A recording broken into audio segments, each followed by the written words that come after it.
আসসালামু আলাইকুম রহমতুল্লাহি ওয়া বারাকাতুহু। ইন্নাল হামদুলিল্লাহ ওয়াসসালাতু ওয়াসসালামু আলা রাসূলিল্লাহি ওয়া বা'দ। কাছে দূরে সারা পৃথিবী জুড়ে সবুজ শ্যামল গ্রাম বাংলার প্রত্যন্ত অঞ্চল জুড়ে যে যেখান থেকে যেই অবস্থায় ফোনে অথবা টেলিভিশনের পর্দায় আমাকে দেখছেন, আমি সবাইকে আন্তরিক ধন্যবাদ জানিয়ে শুরু করতে যাচ্ছি আপনাদের প্রিয় চ্যানেলের প্রিয় আয়োজন নেক্সাস টেলিভিশনের প্রতিদিনের সরাসরি প্রশ্নোত্তরমূলক অনুষ্ঠান বেকমেন্স বিস্কিট প্রেজেন্স ইসলামী জীবন বিধান। আজকের এই পর্বে সারাটি সময় জুড়ে আমি মোহাম্মদ সাঈদ আপনাদের সাথে থাকব ইনশাআল্লাহ। প্রিয় দর্শক, আপনারা জানেন যে প্রতিটি পর্বে আমরা অত্যন্ত গুরুত্বপূর্ণ এবং জীবন ঘনিষ্ঠ বিষয় নির্ধারণ করে থাকি, যেই টপিকের উপর আলোচনা করার মাধ্যমে আমরা আমাদের জীবনকে কুরআন এবং সুন্নাহর পথে পরিচালনা করার জন্য অত্যন্ত চমৎকার কিছু গাইডলাইন এই প্রোগ্রামের মাধ্যমে আমরা পেয়ে থাকি আলহামদুলিল্লাহ। প্রতিটি পর্বে আমরা আপনাদের পছন্দের বিশেষ একজন অতিথিকে আমাদের সেটে আমন্ত্রণ জানিয়ে থাকি। চলুন দেখে নেওয়া যাক কে এসেছেন আজকে আমাদের এই সেটে বিশেষ অতিথি হয়ে। জি প্রিয় দর্শক, আজকে আমাদের সেটে উপস্থিত হয়েছেন জননন্দিত আলেম দ্বীন, তরুণ বিদগ্ধ ইসলামিক স্কলার, আমার এবং আপনাদের সকলের অত্যন্ত পছন্দের এবং শ্রদ্ধাভাজন ব্যক্তিত্ব ফদিলতুল উস্তাজ আর শায়েখ ইস্কার্টন অফিসার্স কোয়ার্টার জামে মসজিদের সম্মানিত খতিব শায়েখ গাজী সানাউল্লাহ রহমানী হাফিজাহুল্লাহ। আসসালামু আলাইকুম ওয়া রাহমাতুল্লাহি ওয়া বারাকাতুহু। ওয়া আলাইকুম আসসালাম ওয়া রাহমাতুল্লাহি ওয়া বারাকাতুহু। উস্তাদ কেমন আছেন আপনি?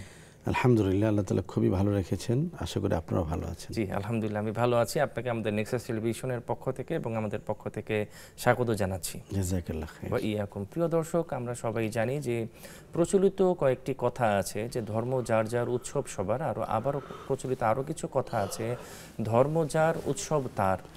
ধর্মের সাথে কি উৎসবের আদৌ কোনো সম্পর্ক আছে কিনা, ইসলামী দৃষ্টিকোণ থেকে ইসলামী ক্ষেত্রে আমাদেরকে কি নির্দেশনা দেয়, এই গুরুত্বপূর্ণ টপিকের উপর আজকে আমরা মোহতারাম শাইখের কাছ থেকে জ্ঞানগর্ভ গুরুত্বপূর্ণ আলোচনা শুনবো। আপনারা চাইলে আমাদেরকে স্ক্রিনে দেওয়া নাম্বারে ফোন করতে পারেন, মেসেজ অথবা কমেন্ট করতে পারেন নেক্সাস টেলিভিশনের ইসলামিক পেজে। যে মোহতারাম শাইখ, আপনি ইতিমধ্যে আজকে অবগত হয়েছেন আমরা গুরুত্বপূর্ণ যে বিষয়ের উপর কথা বলব, ধর্ম ও উৎসব ইসলামী দৃষ্টিকোণ। যে আমি সর্বপ্রথম আমাদের দর্শকদের মাধ্যমে আপনার কাছে যে গুরুত্বপূর্ণ যে প্রশ্নটি রাখতে চাই সেটা হচ্ছে যে ধর্মের সাথে কি যে কোনো সম্প্রদায় বা যে কোনো গোষ্ঠীর ধর্মের সাথে কি আসলে উৎসবের কোনো সম্পর্ক আছে কিনা? আলহামদুলিল্লাহি রাব্বিল আলামিন ওয়াসসালাতু ওয়াসসালামু আলা রাসূলিল আমিন ওয়া আলা আলিহি ওয়া আসহাবিহি আজমাইন ওয়া মান তাবিআহুম বিহিসানিন ওয়া ঈমানিন ইলা ইয়াউমিদ্দিন। বিসমিল্লাহির রহমানির রহিম। ইন্নাদ-দীনা ইনদাল্লাহিল ইসলাম। সাদাকাল্লাহুল মাওলানাল আযীম ওয়া সাদাকা রাসূলুহুন নবিয়্যুল উম্মিয়্যুল কারীম। আলহামদুলিল্লাহ, অনুষ্ঠানের শুরুতেই অসংখ্য শুকরিয়া আদায় করছি রাব্বে কারীমের, যিনি আমাদেরকে একটি ধর্ম দিয়েছেন, জীবন বিধান দিয়েছেন, আমাদেরকে দুনিয়া দিয়েছেন, আখিরাত দিয়েছেন, হায়াত দিয়েছেন এবং হায়াতের পরের আরেকটা হায়াতের কথা তিনি বলেছেন। সে ধর্মের নাম হলো ইসলাম। এই হায়াতকে আলোকিত করার জন্য একটি দিন দিয়েছেন, দিনের নাম হলো ইসলাম। আলহামদুলিল্লাহ। আলহামদুলিল্লাহ। দেখুন মোহতারাম, আপনি বলেছেন যে ধর্মের সাথে উৎসবের কিছু মিল আছে কিনা, এটা আমি বলবো যে সেকেন্ড কোশ্চেন। প্রথম প্রশ্নটা হলো ধর্মের সাথে জীবনের মিলটা কি। আপনি একজন মানুষের বডি দেখলে কিন্তু তিনি কোন ধর্মের অনুসারী এটা আপনি বলতে পারবেন। আপনি আমার পাগড়ি দেখছেন, শিখদের পাগড়ি কিন্তু আমার চেয়ে বড়। জি, অনেক বড়, অনেক বড়। আপনার দাড়ি আমার দাড়ি, রবীন্দ্রনাথ ঠাকুরের দাড়ি এর চেয়ে 10 গুণ বড়। জি। তো রবীন্দ্রনাথ ঠাকুর তার মুসলমান না, ঠাকুর তিনি। জি। মূল কথা হলো পোশাক দেখে সে কোন ধর্মের এটা বোঝা অনেক সময় মুশকিল হয়ে দাঁড়ায়। ধর্ম মানুষের জীবনকে আলোকিত করে। নারী এবং পুরুষের ঘনিষ্ঠতা এটা যখন ধর্মের মাধ্যমে হবে তখন এটা শান্তিপূর্ণ। যখন নারী পুরুষের ঘনিষ্ঠতা ধর্মের বাইরে হবে এটা জিনা, এটা ব্যভিচার। জি। ব্যবসা, লেনদেন, প্রফিট, মুনাফা এটা যখন ধর্মের মাধ্যমে হবে তখন এটা বারাকা। লেনদেনের মধ্যে যখন ধর্ম থাকবে না, এটা সুদ হয়ে যাবে, তখন এটা গুনাহ, এটা জাহান্নাম। মুসলমানদের সকল কিছুতে ধর্ম থাকতে হবে। যেখানে ধর্ম নেই সেখানে মুসলমানের জীবন নেই। এই জন্য হযরত ইব্রাহিম বলেছেন বিসমিল্লাহির রহমানির রহিম ইন্না সলাতি ওয়া নুসুকি ওয়া মাহইয়ায়া ওয়া মামাতি লিল্লাহি রাব্বিল আলামিন। আমার নামাজ আল্লাহর জন্য, আমার কুরবানি আল্লাহর জন্য, আমার জীবন আল্লাহর জন্য, আমার মরণ আল্লাহর জন্য। যদি ধর্ম আপনার জীবনে থাকে আপনি বেঁচে থাকলেও লাভ, যদি ধর্ম আপনার সাথে থাকে আপনি মরলেও লাভ। সুবহানাল্লাহ। যদি ধর্ম আপনার সাথে না থাকে তাহলে বেঁচে থাকলেও আপনার জীবন নরকে পরিণত হবে। পাশ্চাত্যের পশ্চিমা সভ্যতাগুলি আপনি দেখেন, সন্তান তার সাথে থাকে না, কুকুর তার সাথে থাকে। এজন্য মৃত্যুর পরে কুকুরকে উইল করে যায়। পশ্চিমা সভ্যতায় প্রচুর পরিমাণ আপনি সেখানে বৃদ্ধাশ্রম দেখতে পারবেন, ওল্ড হোম দেখতে পারবেন। কেন? সন্তান এই কথা ভাবছে না যে আমার মা বাবা আমাকে জন্ম দিয়েছেন, আমার প্রতি কত মেহেরবানি, এটা সে ভাবছে না। সে ভাবছে আমার মা বাবা তো এখন উপার্জন অক্ষম, তারা তো আমার মাথার উপর বোঝা, এই বুড়া বুড়িকে আমি উপার্জন করে খাওয়াবো কেন?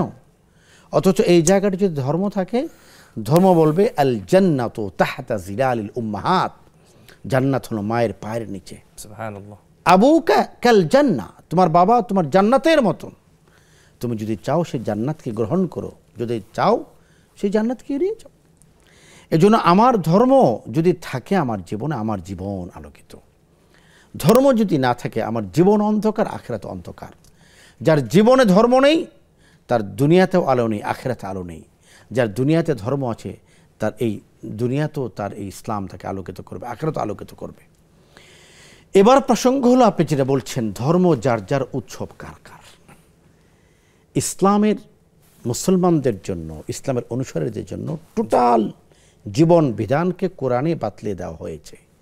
কোরআনের বাইরে গিয়ে কোনো কাজ কোনো মুসলমান করতে পারে না। এজন্য যেটা ইসলামের উৎসব সেটা মুসলমানের উৎসব, যেটা ইসলামের উৎসব নয় সেটা মুসলমানের উৎসব নয়। গায়ে হলুদ ইসলামের উৎসব নয়, এটা মুসলমানের উৎসব নয়। বার্থডে, জন্মদিবস, এটা ইসলামের উৎসব নয়, মুসলমানের উৎসব নয়। তারপরে আপনার কি বলে বিভিন্ন বার্ষিকী পালন হয়, অ্যানিভার্সারি, ম্যারেজ অ্যানিভার্সারি, আরও কি কি জানি হয় না, এটা ইসলামের উৎসব নয়। এর জন্য এই উৎসবটা মানে মুসলমানদের উৎসব নয়। বিয়ে এটা ইসলামের উৎসব, বিয়ে করুন। আল্লাহ রাসূল বলেছেন আন নিকাহু মিন সুন্নতি মান রাগিবা আন সুন্নতি ফালাইসা মিন্নি, বিয়ে করো, এটা আমার সুন্নত। বিয়ের জন্য আপনি উৎসব করুন, ওলিমা দাওয়াত দিন, মানুষকে খাওয়ান। রমজান ইসলামের উৎসব, দিনে জাগুন রাতে জাগুন। ঈদ উল ফিতর আনন্দের উৎসব, উৎসব করুন, এটা ইসলাম। ইসলাম যেটাকে উৎসব বলেছে সেটা আমার, যেখানে উৎসব বলিনি সেটা আমার নয়। ইসলামে হজ উৎসব, মিনে আরাফা মুজদালিফা উৎসব। ইসলাম পূজাকে মুসলমানদের উৎসব বলেনি। সুতরাং আমার ধর্ম আমার উৎসব, অন্যের ধর্ম তার উৎসব, আমার নয়। এখন একটা বিষয় হলো, বাংলাদেশ একটি সাম্প্রদায়িক দেশ। রাষ্ট্রের কিছু দায়িত্ব আছে, ধর্মের কিছু দায়িত্ব আছে। রাষ্ট্রের দায়িত্ব হলো এই দেশে বসবাসকারী প্রতিটি নাগরিক যেন শান্তিপূর্ণভাবে তার নিজ নিজ ধর্ম যথাযথভাবে পালন করতে পারেন, সে নিরাপত্তা প্রদান করা রাষ্ট্রের দায়িত্ব। আমার বাড়ির বাম পাশে মিস্টার ঘোষ থাকেন, মিস্টার দাস থাকেন, মিস্টার বসু থাকেন। তিনি যেন তার বাড়িতে তার পূজা অর্চনা তিনি যেন তার নিরাপত্তার সাথে করতে পারেন, সেই নিরাপত্তা প্রদান করা আমার দায়িত্ব। এটা ইমানি দায়িত্ব, এটা রাষ্ট্রের দায়িত্ব, এটা নাগরিক দায়িত্ব। তার মানে এই নয় যে আমি গিয়ে ওনার অর্ধেক পূজাটা নিজে আদায় করে দিয়ে আসবো। তার পূজার নিরাপত্তা আমি প্রদান করব। যে কিছু উলুধ্বনি আপনি রাখেন, আপনার মুখ ব্যথা হইতে পারে, আমি কিছু উলুধ্বনি দিয়ে দিই, কিছু শঙ্খধ্বনি আমি দিয়ে দিই, ইসলাম আমাকে অনুমতি দেয় না। তার নিরাপত্তা যেন তার কি বলে পূজা অর্চনা যেন নিরাপত্তার সাথে হয়, এই গ্যারান্টি দিতে হবে রাষ্ট্রের এবং সমাজের। কিন্তু তার মানে এই নয় কোনো মুসলমান সেই পূজা অংশগ্রহণ করবে। অমুসলিমদের প্রতি মুসলমানের সম্পর্ক কি হবে? বুখারী শরীফের মধ্যে আর 5টি ধাপ বর্ণনা করা আছে। একটি হলো অমুসলিমকে প্রতিবেশী হিসেবে তার দায়িত্ব পালন করতে হবে। শেখ, আমরা দায়িত্বের জায়গাটায় কিছুক্ষণ পরে আসবো। দুজন দর্শক আমাদের সাথে ফোনে আছেন ইনশাআল্লাহ। দর্শক আছে আমাদের সাথে। আসসালামু আলাইকুম। ওয়ালাইকুম আসসালাম। জি বোন, আপনি আশা করি ভালো আছেন। শায়েক আছে, আপনার উত্তর দিবে ইনশাআল্লাহ। আপনার প্রশ্নটি বলুন। জি আলহামদুলিল্লাহ। জি হুজুর, আমার একটা প্রশ্ন। আপনাকে একটু টেলিভিশন থেকে দূরে যেতে হবে আর সাউন্ড একটু কমিয়ে প্রশ্নটি করবেন প্লিজ। জি আমার একটা প্রশ্ন। এই যে আমার বাবা যে জমি, আমরা 6 ভাই বোন, 6 ভাই বোন, আমার বাবা কিছু জমি আমার ভাইদের লেখাপড়া দিয়েছে, জি বোন বলেন। আর আর কিছু জমি আছে, তার মধ্যে আমার বাবা কি দিতে আমরা সেটা জানি না, আমার ভাইরা বলেও না। আমরা জানি যে জমি সব বাবা দিয়ে গেছে, কিন্তু এই ওসিয়তটা করে গেছে যে। আপনার প্রশ্নটা কি বোন? আপনি আপনার হক হয়তো বা বুঝে পাননি, এরকম? হ্যাঁ, ভাইদেরকে উনি এই দিয়েছেন। ওসিয়তটা করে গেছে যে 10 কাঠা জমির দাম আমার মেয়েদের তোমরা ন্যায্য মূল্যে দিবা। তা আমার মনের ভিতরে একটা প্রশ্ন আসছে যে আমি ওই জমিটাই আমি নিব, নিয়ে আমি মসজিদে দান করব। এটা কি করা যাবে হুজুর? মসজিদে আমি দান করব। জি আমি বুঝতে পেরেছি। আর আমার অন্য বোনেরা টাকা নিছে, আমার এটা আমি কি মসজিদে দান করতে পারবো? জি আমি বুঝতে পেরেছি বোন, কিন্তু ওই সম্পত্তিটা কাকে দেওয়া হয়েছিল? আপনার মেয়েদেরকে? না, মেয়েদেরকে না, ছেলেদেরকে দিছে। আমি বুঝতে পেরেছি বোন। ওসিয়ত করে গেছে যে 10 কাঠাকে জমির দাম নাম। জি আমি বুঝতে পেরেছি। জি আমি বুঝতে পেরেছি। তাদের 10 কাঠাকে জমির দাম দিবেন। জি জি জি আমি বুঝতে পেরেছি বোন। জি আর কোনো প্রশ্ন আছে? জি জি শায়েখ, আমরা এই বোনের প্রশ্ন উত্তরের পর্বে আবার আলোচনায় ফিরবো ইনশাআল্লাহ। ওই বোনের প্রশ্নটা আসলে আমি যেভাবে বুঝেছি, ওনার মা বাবার, ওনারা প্রায় 6 ভাই বোন ছিলেন আর কি। তো ওনার বাবা ওসিয়ত করে গিয়েছিল যে ওনাদের সবাইকে মানে 6 ভাই বোনকে যেন ওই জায়গাটাকে বন্টন করে দেওয়া হয়। কিন্তু উনি সম্ভবত চাচ্ছেন যে এই জায়গাটাকে সবার মাধ্যমে কথা বলে জায়গাটা মসজিদে ওয়াকফ করার জন্য। এটা কি আসলে উনি করতে পারবেন কিনা? দু ধরনের প্রশ্নের উত্তর আমরা ফোন ও লাইভে দেওয়া থেকে বিরত থাকি। এক নম্বর হলো তালাক সংক্রান্ত প্রশ্ন। জি কারণ হলো তালাক সংক্রান্ত প্রশ্নের পুরা ঘটনা বিস্তারিত বিবরণ জানতে হয়, শুনতে হয়। জি সময়, বাক্য, এই বিষয়গুলো শুনতে হয়। এটার উত্তর আমরা ফোন লাইভে দেই না, অবস্থার পরিপ্রেক্ষিতে বিষয় আছে।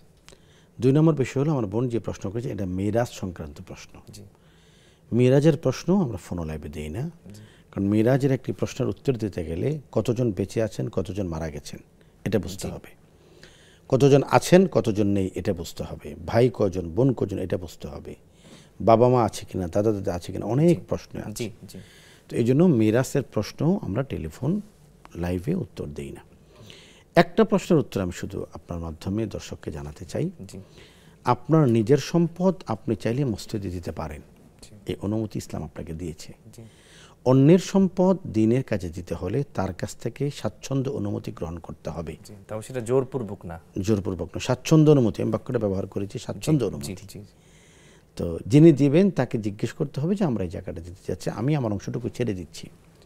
এখন তুমি তোমার অংশটুকু চাইলে ছাড়তে পারো। অনেক জায়গায় আমরা দেখি যে এটাকে ইমোশনাল ব্ল্যাকমেইলিং করা হয়, না দিতে হবে। আল্লাহর ঘর মসজিদের জন্য কাউকে কষ্ট দিয়ে জমি নেওয়ার কোনো প্রয়োজন নেই। পৃথিবীতে অনেক মসজিদ আছে, দুনিয়াতে অনেক জায়গা আছে। তো আপনারা যদি মসজিদে সহযোগিতা করতে চান, তাহলে আপনার স্বাচ্ছন্দ্যে যারা রাজি হবেন, সম্মত হবেন, এদের সম্পত্তিটা দিয়েই কেবল মসজিদ নির্মাণ করতে হবে।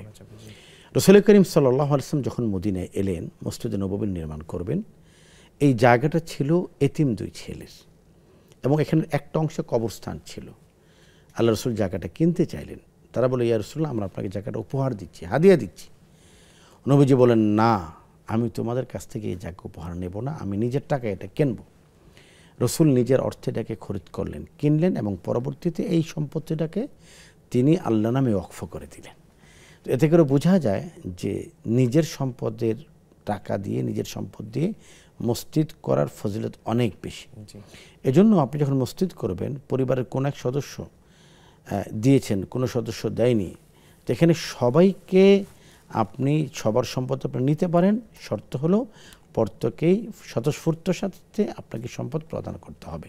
জাযাকাল্লাহ খাইর। প্রিয় দর্শক, খুব চমৎকারভাবে মোহতারাম শায়েখ আলোচনা এবং আপনাদের প্রশ্নগুলোর উত্তর দিচ্ছেন আলহামদুলিল্লাহ। এরই মাঝে সময় হয়ে গেলে একটি বিরতিতে যাওয়া।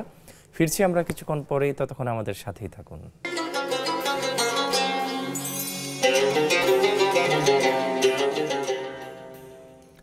বিরতির পরে আবারও আপনাদের সাদর আমন্ত্রণ জানাচ্ছি। প্রিয় দর্শক, আপনারা দেখছেন বেকমেন্স বিস্কিট প্রেজেন্স ইসলামী জীবন বিধান।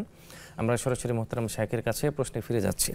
শায়েখ, আপনি ধারাবাহিকভাবে আলোচনা করছিলেন যে একজন রাষ্ট্রের এবং আমাদের দায়িত্ব এবং কর্তব্য যখন কোনো ধর্মীয় উৎসব হয় এই ব্যাপারে। একটি বিষয় হলো, ধরুন একজন অমুসলিম আমার প্রতিবেশী, আমার তার প্রতি 2টো দায়িত্ব। একটি হলো তাকে সহযোগিতা করা তার নিরাপত্তার ক্ষেত্রে। প্রতিবেশী হিসেবে তিনি আমার কাছ থেকে পূর্ণ আমানতদারিতা পাবেন, জি পূর্ণ নিরাপত্তা পাবেন। তিনি যেন নিরাপদ অবস্থান করতে পারেন, সেই নিরাপত্তা দান করা রাষ্ট্রেরও দায়িত্ব, সমাজের দায়িত্ব, মুসলমানের ইমানি দায়িত্ব। রাসূলুল্লাহ সাল্লাল্লাহু আলাইহি ওয়াসাল্লাম অমুসলিমদেরকে খাবারের দাওয়াত দিতেন, তাদের সাথে সুন্দর আচরণ করতেন। তারা মন্দ আচরণ করলেও রসুল তাদের সাথে ভালো আচরণ করতেন, তাদের খানা খাওয়াতেন আল্লাহ রসুল, কথা বলতেন তাদের সাথে, আন্তরিকতা প্রদর্শন করতেন।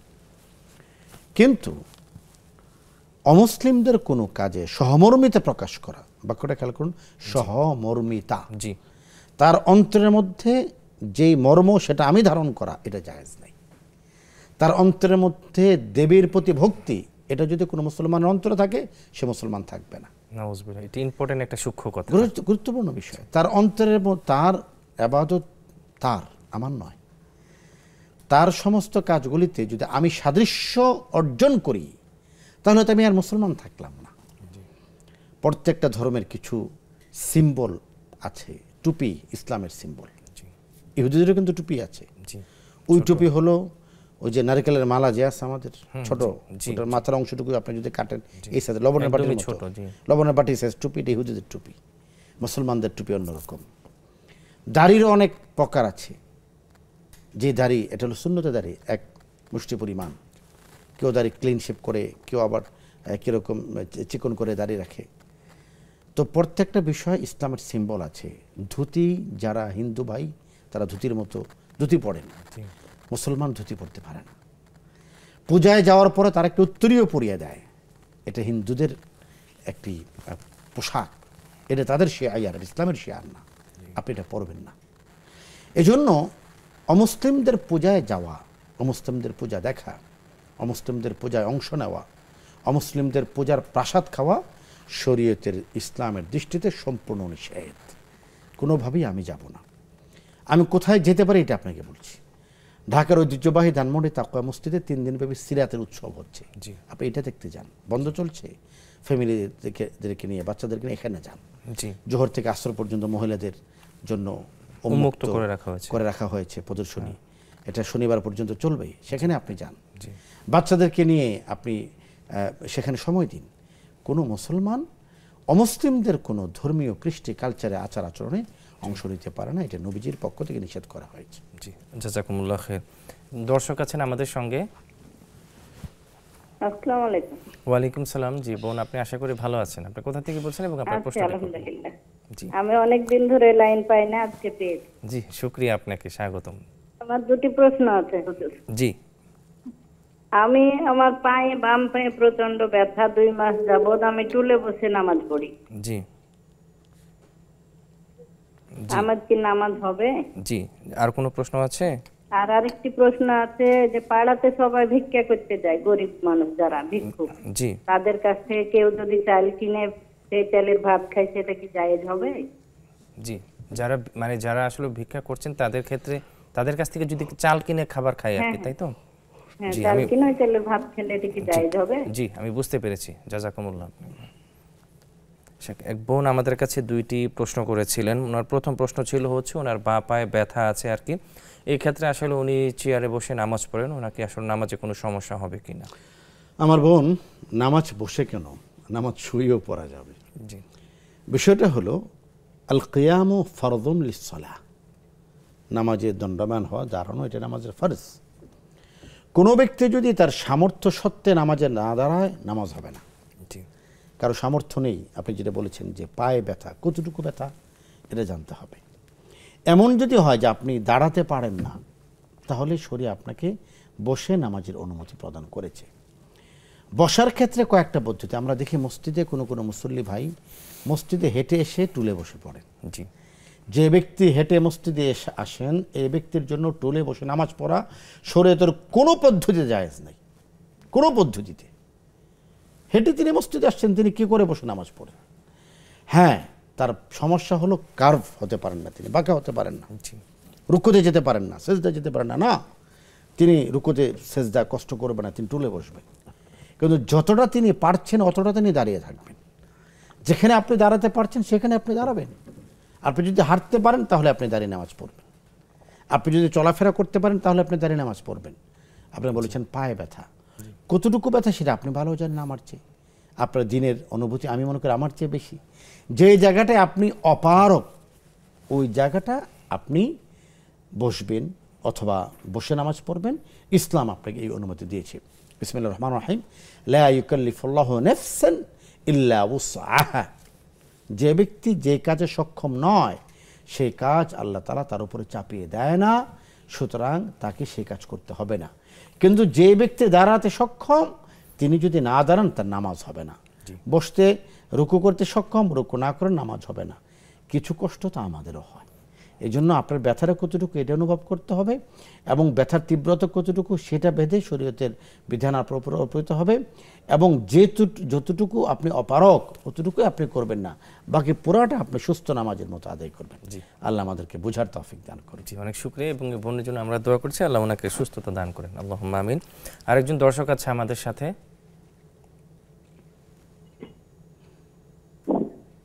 জি, লাইনে কে আছেন, আমাকে শুনতে পাচ্ছেন? জি, আসসালামু আলাইকুম। জি, ওয়ালাইকুম সালাম। জি, আশা করি আপনি ভালো আছেন। কোথা থেকে বলছেন, আপনার প্রশ্নটি করবেন। জি জি, আমার তিনটে প্রশ্ন ছিল। প্রথম প্রশ্ন হলো, অনেকে তো 40-45 বছর থেকেও নামাজ শুরু করে যাচ্ছে, কায়দা নামাজগুলো কিভাবে পড়বে? তাহলে কায়দা পড়ে নিতে কি কাজা নামাজটা আর কি? জি জি, কাজা। আর আরেকটা প্রশ্ন, আমার হাঁচির অনেক প্রবলেম হাঁচির জন্য, তো নামাজে যদি একাধারে অনেক হাঁচি আসে তাহলে কিছু দিয়ে নামাজের মধ্যে প্রশ্নটি একটু আবার বলবেন বোন। জি, তো মানে আমার হচ্ছে অ্যালার্জির জন্য হাঁচির অনেক সমস্যা হয়, নামাজের মধ্যে একাধারে হাঁচি আসে, তো এখন টিস্যু দিয়ে কি নামাজের মধ্যে ঠিক করা যাবে বা কি? জি, আমি বুঝতে পেরেছি বোন। আর কোনো প্রশ্ন আছে? আর আরেকটা হচ্ছে, সেজদার সময় পেট আর উরু লাগা যাবে না এরকম দেখেছিলাম, মেয়েদের বেলাও কি এটা ঠিক? জি জি জি জি জি, আপনাকে অনেক ধন্যবাদ, আপনাকে চমৎকার করে 3টি প্রশ্ন করার জন্য। সেখানে বোন আমাদের কাছে এর আগে একটি প্রশ্ন করেছিলেন যে যারা আসলে সাইল রাস্তায় ওনারা হচ্ছে মানুষের কাছ থেকে জীবন ধারণ করছে, এক কথায় আমরা সমাজে যাদেরকে ভিক্ষুকটা বলি আর কি শব্দটা, যদি আমি শাব্দিকভাবে শব্দটার সাথে একমত না, ওনাদের কাছ থেকে যদি কেউ চাল কিনে খায় এটা কি আসলে জায়েজ হবে কিনা? ওনাদেরকে তো অনেকে চাল দিয়ে থাকে। আমি আর বোনকে একটু সহজ করে একটু বোঝার জন্য, আল্লাহ তাআলা তো কোরআনে অনেক ধরনের উদাহরণ দিয়েছেন, আমি ব্যক্তিগত উদাহরণ দিয়ে কথা বলি। ধরুন এই যে কালো টাকা একটা কথা বলা হয় না, জি, কালো টাকাটা আসলে কি? এটা কি কালো রঙের টাকা? আমি তো জীবনে কোনোদিন কোনো কালো টাকা দেখিনি। অনেক কালো টাকার মালিককে দেখেছি, কিন্তু কালো টাকা দেখিনি। সব টাকাই তো এক। আপনি দুটো খাম আমার সামনে রেখেছেন, একটা হলো সুদের টাকা আর একটা হলো প্রফিটের টাকা। আমি আপনি কী করে বুঝবো যে কোনটা সুদ কোনটা প্রফিট? টাকার তো একই রং। এখানে আপনি যেটা বলেছেন যে ভিক্ষুকের কাছ থেকে চাল কেনা যাবে না, ভিক্ষুক যে চালটি এনেছে এটা তো ভিক্ষার চাল নয়, এটা আমার ঘর থেকে বা আপনার ঘর থেকে কেউ তাকে দিয়েছে। চাল তো চালই, চাল তো আমিরের যেই চাল ফকিরের সেই চাল। হ্যাঁ, আমাদের দর্শকরা যারা ধনী তারা একটু চিকন চাল খান, আমি গরিব মানুষ আমি একটু মোটা চাল খাই, এই তো পার্থক্য, এর চেয়ে বেশি তো আর পার্থক্য নেই। তো আপনি চালের আলাদা কোনো কালার নেই। আপনি যেটা বলেছেন যে ভিক্ষুকের চাল, কোনো সমস্যা নেই, খালাস। খুব মজার একটা তথ্য আপনাদেরকে দিই হাদিস থেকে। রাসূল করিম সাল্লাল্লাহু আলাইহি ওয়াসাল্লাম একজন সাহাবীর বাড়িতে গিয়েছেন, তো তিনি গরিব ছিলেন। গরিব মানুষকে সহযোগিতা করা এটা সামর্থ্যবান ব্যক্তিদের উপর ফরজ, আবশ্যক। তো সাহাবায়ে কেরাম গরিবদেরকে সহযোগিতা করতেন। তো গরিব ছিলেন যে সাহাবিয়া, তাকে কোন এক বাড়ি থেকে একটু গোশত পাঠানো হয়েছে। তো স্বাভাবিকভাবে এটা হলো সাদাকার গোশত, দানের গোশত। তো নবী করিম সাল্লাল্লাহু আলাইহি ওয়াসাল্লাম এবং আহলে বাইতের সদস্যরা তারা কখনো সাদাকা গ্রহণ করতে পারেন না। তারা দান গ্রহণ করতে পারেন, সেটা যত ছোটই হোক। সাদাকা গ্রহণ করতে পারেন সেটা যত বড়ই হোক। তো নবীজি যখন সে ঘরে গেলেন, সে গরিব সাহাবী, তিনি রাসূলকে কী দিবেন তিনি কিছু খুঁজে পাচ্ছেন না। নবীজি তাকে জিজ্ঞেস করলেন যে তোমার ঘরে এলাম। রাসূল খুব অমায়িক ছিলেন। আমরা অমায়িক থাকি না, আমরা জটিল থাকি, কুটিল থাকি, লৌকিক থাকি। পেটের মধ্যে খিদায় জ্বলে যাচ্ছে, কেউ জিজ্ঞেস করলে খাবেন না, আমি খাবো না, আমি খেয়ে এসেছি, এটা নয়। রাসূলুল্লাহ সাল্লাল্লাহু আলাইহি ওয়াসাল্লাম পেটে ক্ষুধা থাকলে বলতেন কি আছে খাবার আনো, পেট ভরে গেছে এরপর আবার হাত উঠিয়ে নিতেন, অতিরিক্ত খাবার খেতেন না। আমরা উল্টাটাই করি, খাবো প্রচণ্ড ক্ষুধা কিন্তু মুখে ভদ্রতা না, ধন্যবাদ আমি খাবো না, কি ভদ্র মানুষ। আবার যখন খেতে বলবেন তখন হলো সব খেয়ে সাফ করে ফেলেন, মানে একা খাবে 5 জনের খাবার, আল্লাহ মাফ করো। তো রাসূল বলেন যে আমি তোমার ঘরে আসলাম, তুমি আমাকে কোনো নাস্তা পানি দিলে না। তিনি সরলভাবে বলেন ইয়া রাসূলুল্লাহ, আমার ঘরে একটু গোশত আছে, এটা আমি গরিব মানুষ তো, আমাকে একজন হাদিয়া পাঠিয়েছে, তো এটা তো আমার জন্য সাদাকা, এই সাদাকার গোশত আপনাকে আমি কিভাবে দিই? নবীজি বলছেন লাকা সাদাকাতুন ওয়া লানা হাদিয়াতুন, তুমি যেটা এনেছো এটা তোমার জন্য সাদকা হতে পারে, কিন্তু তুমি যখন আমাকে খাওয়াবে তখন এটা সদকা হবে না, এটা হাদিয়া হয়। আমার জন্য হাদিয়া হয়ে যাবে। তো ভিক্ষুক যিনি একজন দরিদ্র মানুষ, তিনি মানুষের কাছ থেকে যেচে যে চালটা এনেছেন, এটা তো ভালোবাসার চাল, এটা তার জন্য সাদাকা, কিন্তু আপনার জন্য তো হাদিয়া। এই জন্য তার চাল কেনা যাবে, কোনো সমস্যা নেই। অনেক শুকরিয়া আপনাকে শাইখ, জাযাকুমুল্লাহ। প্রিয় দর্শক, খুব চমৎকারভাবে কোরআন এবং হাদিস আলকে মুহতারাম শাইখ আপনাদের প্রশ্নগুলোর উত্তর দিয়ে যাচ্ছেন। এরই মাঝে আমাদের সময় হয়ে গেলে একটু বিরতিতে যাবার, ফিরছি আমরা কিছুক্ষণ পরেই, ততক্ষণ আমাদের সাথেই থাকুন।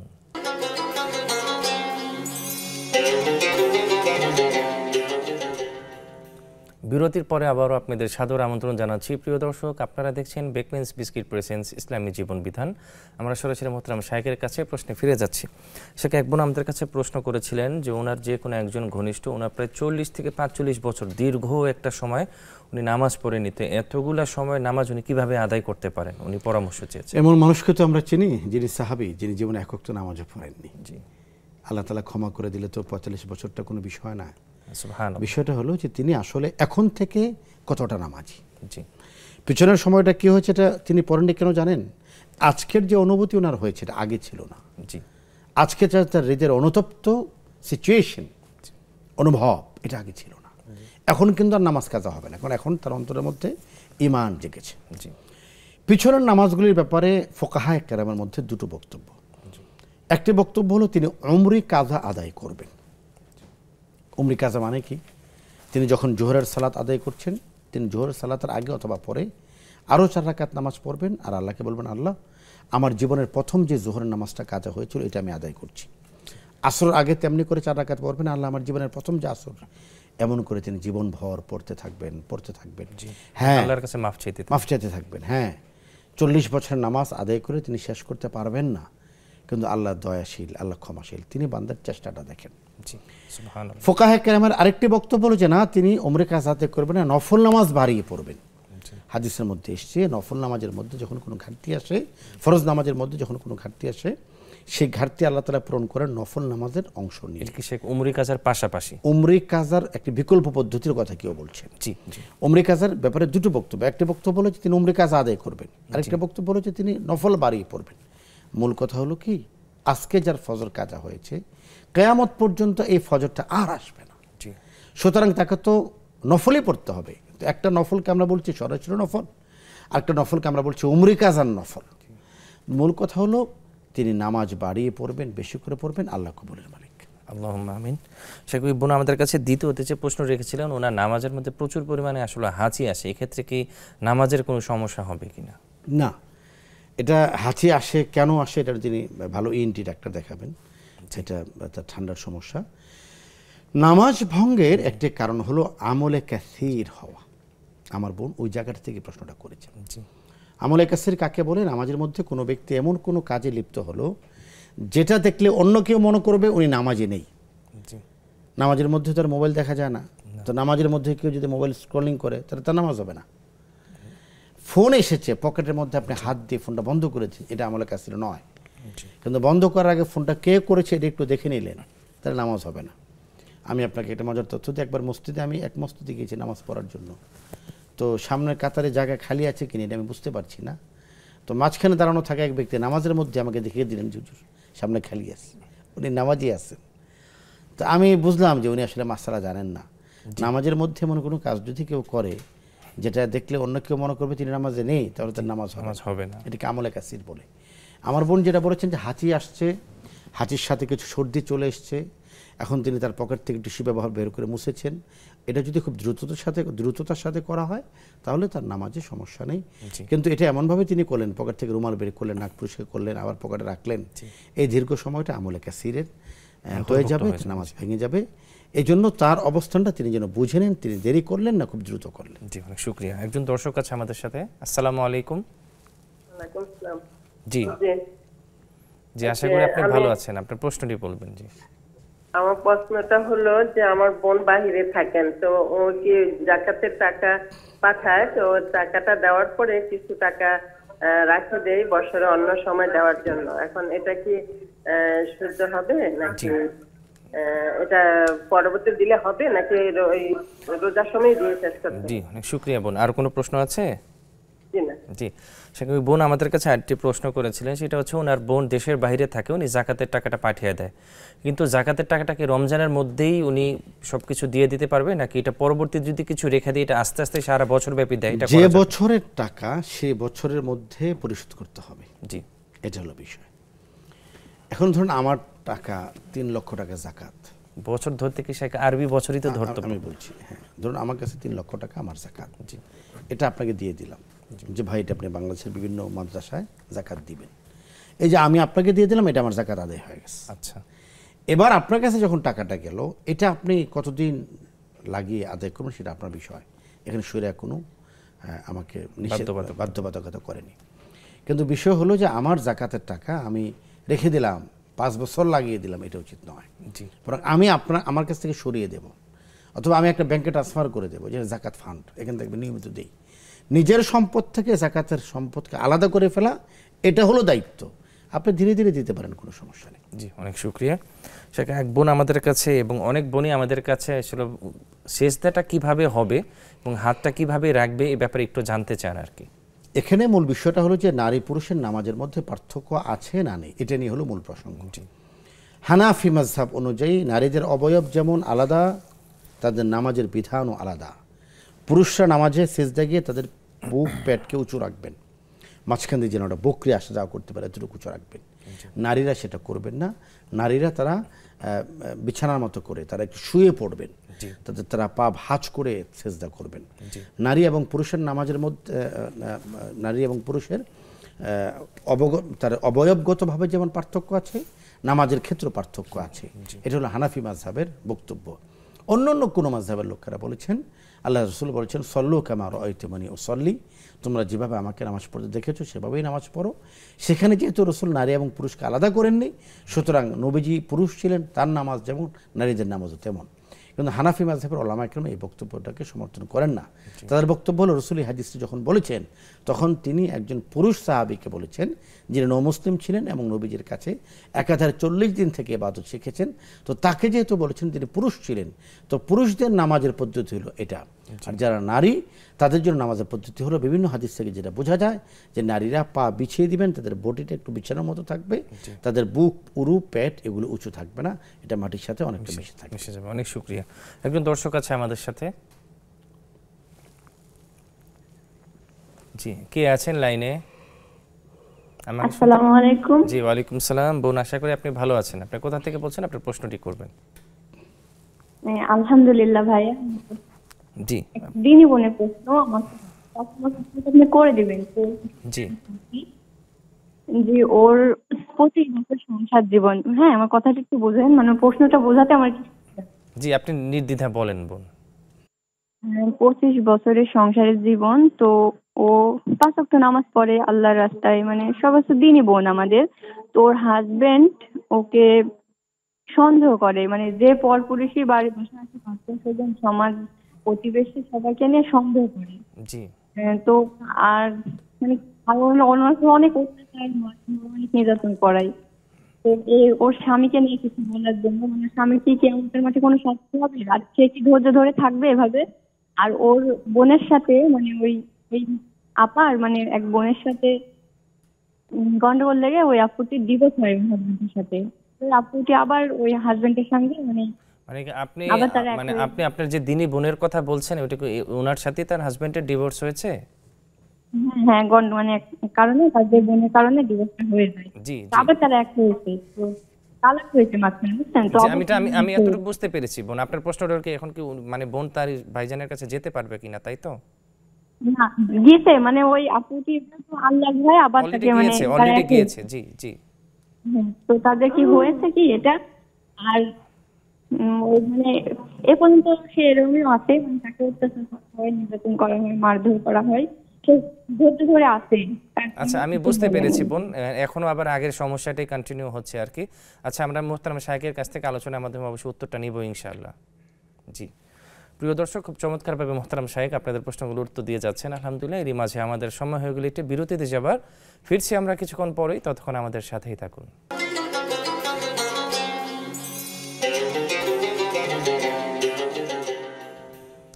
বিরতির পরে আবারও আপনাদের সাদর আমন্ত্রণ জানাচ্ছি প্রিয় দর্শক। আপনারা দেখছেন বেকমেন্স বিস্কিট প্রেজেন্স ইসলামী জীবন বিধান। আমরা সরাসরি মোহতারাম শাইখের কাছে প্রশ্নে ফিরে যাচ্ছি। শেখ এক বোন আমাদের কাছে খুবই আর্তনাদের সাথে একটি প্রশ্ন করেছিল। তো এটা ওনার এক দিনই বোন, তার 32 বছরের সম্পর্ক। তো তার যে হাজবেন্ড, উনি প্রতিনিয়ত ওনাকে সন্দেহ করে থাকে, তো বিভিন্ন সমস্যার কারণে ডিভোর্স হয়েছে আর কি। তো এরপরে উনি আবার সেই হাজবেন্ডের সাথে, আগের হাজবেন্ডের সাথে ওনার আবার বিয়ে হয়েছে আর কি, কিন্তু এখন আগের সমস্যায় কন্টিনিউ হচ্ছে। ওনার আসলে জানতে চাওয়ার বিষয়টা হচ্ছে, উনি যে ডিভোর্সের পরে আবার ওনার সাথে বিয়ে হলো, এটাকে আসলে বিয়েটা হয়েছে কিনা বা কোনো সমস্যা আছে কিনা। এখানে আমি যতটুকু প্রশ্ন বুঝেছি, ওনার 3টা প্রশ্ন। জি, সবগুলি প্রশ্ন হয়তো লম্বা সময় আমাদের হাতে নেই। ইতিমধ্যে কেন তালাক এবং ডিভোর্স বাংলাদেশে মহামারী আকার ধারণ করেছে, আল্লাহ হেফাজত করেন, এটি নিয়ে একটি পডকাস্ট আমার এসেছে। আমার ধারণা 2 থেকে 3 হাজার প্রশ্ন আমি সেখানে পেয়েছি। অধিকাংশ জায়গাতেই নারীরা নির্যাতনের শিকার।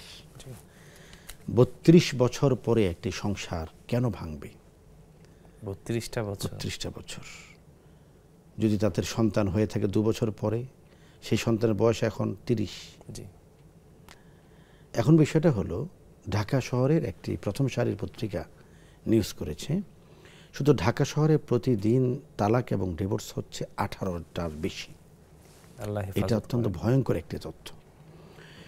এখন বিষয়টা হলো, তার যে অভিযোগ, সেই অভিযোগ যদি সত্য হয়ে থাকে, তার স্বামী যদি তাকে নির্যাতন করে থাকেন, তাহলে তার স্বামী নিঃসন্দেহে গুনাহের কাজ করছেন। কোনো স্বামীকে আল্লাহ রাসূল স্ত্রীকে নির্যাতনের অনুমতি দেয়নি। রাসূলুল্লাহ সাল্লাল্লাহু আলাইহি ওয়াসাল্লাম কখনো নারীদের গায়ে হাত তোলেননি। নারীদেরকে তিনি কর্কশ ভাষায় কথা বলেননি। নারীদের সাথে সুন্দর আচরণের কথা আল্লাহ রাসূল বলেছেন।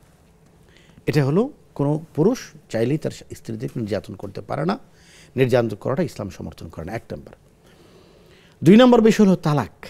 তালাক শরীয়তের সবচেয়ে নিকৃষ্টতম জায়েজ। ইসলাম তালাকের পক্ষে না, ইসলাম বিয়ের পক্ষে, ইসলাম মিলিয়ে দেওয়ার পক্ষে।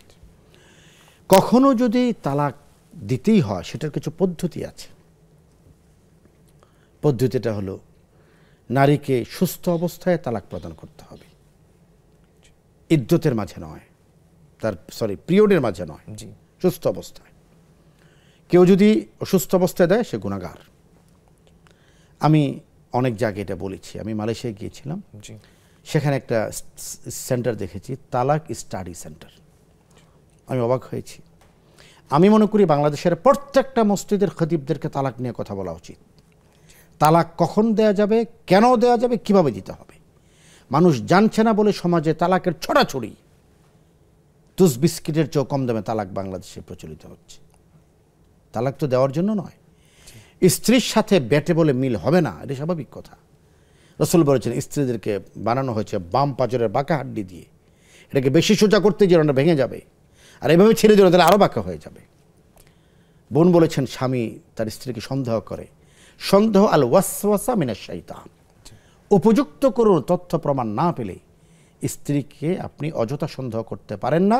কোরআন বলেছে, ইন্না বা'দা যন্নি ইসম। কোনো ধারণা গুনাহ। কোনো সৎ সতী সাধবী নারীর ব্যাপারে কোনো সন্দেহ করা, এটা গুনাহ। হ্যাঁ, আপনার কাছে যদি সঠিক কোনো তথ্য উপাত্ত থাকে, আপনি স্ত্রীকে তাম্বীহ করুন, সতর্ক করুন, সাবধান, এইভাবে যদি তুমি পথ চলো, আমার সঙ্গে তুমি থাকতে পারবে না। ব্যাটে বলে মিল হলো না, আপনি কথা বন্ধ করে দিন, একসাথে থাকুন। লাইলি মজনু এক খাটে থাকবেন, কথা বলবেন না। কথা বন্ধ হয়ে গেল না, এবারও সংশোধন হচ্ছে না। এবার এক বাড়িতে থাকুন, বিছানা আলাদা করে দিন, তুমি সেই রুমে থাকো, আমি আমার রুমে থাকি। এভাবেও যদি না হয়, এরপর ইসলাম বলেছে প্রথম তালাক দাও। এই তালাক হলো ফার্স্ট ওয়ার্নিং। এই তালাকের পরে স্ত্রী স্বামীর বাড়ি থেকে চলে আসবেন বাপের বাড়ি। যদি এই তালাকের পরে ইদ্যত 3 তুহুর এর মধ্যে স্বামী এবং স্ত্রী তাদের ভুল বুঝতে পারেন, তারা অনুতপ্ত হন, তাহলে ইদ্যতের মাঝে যদি স্বামী স্ত্রী একত্রিত হয়ে যান, তাহলে তাদের নতুন করে বিয়ে পড়াইতে হবে না। আর যদি তারা ইদ্যতের মাঝে কাছাকাছি না আসেন, ইদ্যত পার হয়ে যায়, এরপরে স্বামী স্ত্রী ভুল বুঝতে পারে 1 তালাকের পরে, তাহলে তাদেরকে নতুন করে বিয়ে পড়াইতে হবে। এটা হলো শরীয়তের বিধান। এখন আমার বোন যেহেতু আমার আলোচনা শুনেছেন, তিনি মিলিয়ে নেবেন যে তারা আসলে কোন পদ্ধতিটা গ্রহণ করেছে। একজন দর্শক আছে আমাদের সাথে, কে আছেন লাইনে, আমাকে শুনতে পাচ্ছেন? হ্যালো হ্যালো, আমার একটা প্রশ্ন। জি বোন, আশা করি আপনি ভালো আছেন, আপনার প্রশ্নটি করবেন। হ্যাঁ ভালো আছি। জি আমার একটি প্রশ্ন হচ্ছে যে আমি যখন গর্ভবতী ছিলাম জি তখন রমজান মাসের 30টা ফরজ রোজা ভাঙছিলাম। জি এখন পরবর্তীতে ওই রোজাগুলা কি আবার রাখতে হবে কিনা, আর না রাখলে কোনো গুনাহ হবে কিনা? জি, অনেক শুকরিয়া বোন আপনাকে প্রশ্নটি করার জন্য। এটাই আমার প্রশ্ন। জি, বোন আমাদেরকে প্রশ্ন করেছিলেন উনি যখন আসলে প্রেগনেন্ট ছিলেন, রমজান মাস ছিল, প্রায় 30টা রোজা ওনার ভাঙতে হয়েছে, এখন এই রোজাটা কি ওনাকে আবার রাখতে হবে কিনা? না, ওনাকে রোজা রাখতে হবে না। জি, অনেক শুকরিয়া। আপনি আমাদেরকে ধারাবাহিকভাবে আজকের যে আলোচনা করছিলেন এই ব্যাপারে আমরা আপনার কাছে আবার শুনতে চাচ্ছি যে একজন মুসলিম তার পরিবার পরিজনদেরকে, তার ছেলে মেয়েদেরকে কোন কোন উৎসবে আসলে নিয়ে যেতে পারবেন, এই ক্ষেত্রে ইসলাম আমাদেরকে কি নির্দেশনা দেয়? আমাদের ঢাকায় একটা কথা খুব চালু আছে, সেটা হলো যে ঢাকায় কিন্তু ঘোরার জায়গা খুব কম। জি, আপনি মোহাম্মদপুর বসিলা ব্রিজে যাবেন, আসলে পরে জি আপনি দেখবেন 1 থেকে 1,500 লোক ব্রিজের উপরে দাঁড়িয়ে আছে, এবং তারা দাঁড়ানোর কারণে ব্রিজে জাম লেগে যাচ্ছে। জি। বাবাবাজার ব্রিজে যান আপনি, লোক দাঁড়িয়ে আছে। জি ঢাকায় কিন্তু যাওয়ার জায়গা খুব কম। জি, ঢাকার আশপাশ গেলে তো আবার অনেক জায়গা আছে। হ্যাঁ, একটু ঢাকা থেকে বের হতে হয়। আমি বলতে চাই যে আপনি সন্তানদেরকে দিনমুখী করেন, জি মসজিদে আনেন বাচ্চাদেরকে। আমার বাচ্চাদেরকে মসজিদে আনতে চাই না। যে বাচ্চাকে আমি পূজায় নিয়ে যাচ্ছি, এই বাচ্চাকে আমি কিন্তু কোনোদিন জুমার মসজিদে আনি না, জি আনার আগ্রহ তৈরি করি না। এই বাচ্চাকে কিন্তু আমি মসজিদে তাকওয়ার সিরাত ফেস্টিভ্যাল চলছে, ওখানে আনি না। ওখানে বাচ্চাদের জন্য আলাদা করে আয়োজন আছে, আমরা ভিআর সিস্টেম রেখেছি ওখানে। বাচ্চারা খুব কাছ থেকে মসজিদে নববী দেখবে, 1,500 বছর আগেরটা। ওখানে বাচ্চাদের জন্য 3D অ্যানিমেশনের ব্যবস্থা আছে, তারা 1000 বছর আগের সেই মসজিদে নববী এবং তার রাসূলুল্লাহ সাল্লাল্লাহু আলাইহি ওয়াসাল্লাম তার ঘরগুলি দেখবে। আমরা বাচ্চাদের হাতে ডোরেমন, পোকেমন তুলে দিচ্ছি, বাচ্চাদের কাছে গোপাল ভাঁড় তুলে দিচ্ছি, টম এন্ড জেরি তুলে দিচ্ছি, মিস্টার বিন তুলে দিচ্ছি, আল্লাহ হেফাজত করে, আল্লাহ কি পাবজি তুলে দিচ্ছি।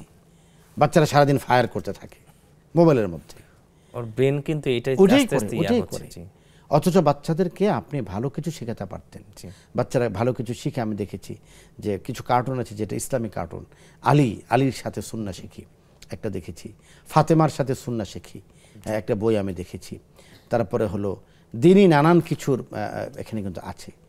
প্রথম কথা হলো যে আমার সন্তান, আমার স্ত্রীকে, আমার পরিবারকে দিন শেখানোর দায়িত্ব আমার। আল্লাহ তাআলা বলেছেন কু আনফুসাকুম ওয়া আহলিকুম নার, তুমি আগুন থেকে আগে বাঁচো, জাহান্নামের আগুন থেকে, এবং তুমি তোমার পরিবারকে জাহান্নামের আগুন থেকে বাঁচাও। যদি আমার অবজ্ঞার কারণে এবং আমি আমার সন্তানদের প্রতি অমনোযোগী থাকার কারণে সন্তানরা পূজা আর রোজার মধ্যে পার্থক্য খুঁজে না পায়, এই গুনাহ আমার হবে। আল্লাহ হেফাজত। আমি ওদেরকে বলতে হবে যে বাবা, রোজাটা তোমার, পূজাটা তোমার নয়। পূজাটা একজন হিন্দু লোকের, সেই পূজা নিরাপত্তার সাথে সে যেন করে, এই নিরাপত্তা তাকে প্রদান করতে হবে। কিন্তু তুমি সেই পূজার সাথে সাদৃশ্য অর্জন করতে পারো না, তার পোশাক তুমি পরতে পারো না, তার প্রাসাদ তুমি খেতে পারো না। সে তো তোমার বাসায় গরু গোস্ত খায় না, তুমি তার প্রাসাদ কেন খেতে চাও? তার পূজাটা সে যেন করে, সব ধরনের নিরাপত্তা তাকে প্রদান করতে হবে। তোমার জায়গা মসজিদে, তুমি মসজিদে যাও। এজন্য দিন নিজের পরিবার শিখাতে হবে। নবীজি তার পরিবারকে দিন শেখাতেন, সন্তানদেরকে দিন শেখাতেন।